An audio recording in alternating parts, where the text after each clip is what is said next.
என்ன இது? நாங்க 30 வருஷமா எதை நம்பி அரசியல் பண்றோமோ அத அரைச்சீட்ல எழுதிட்டு வந்து நிக்கிற. இதையெல்லாம் சால்வ் பண்ணா வறுமை போயிடும்.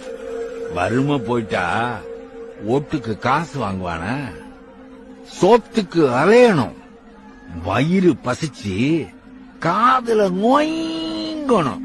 அப்போதான் நாங்க கொடுக்கிற 5000 ரூபாய்க்கு நாய் மாதிரி வந்து ஓட்டு போடுவேன். இதெல்லாம் உனக்கு எங்க புரிய போகுது? இந்தா.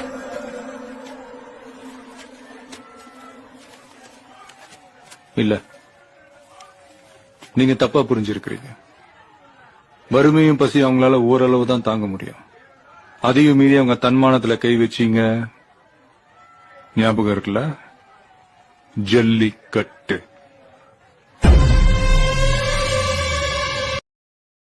Download ShareChat.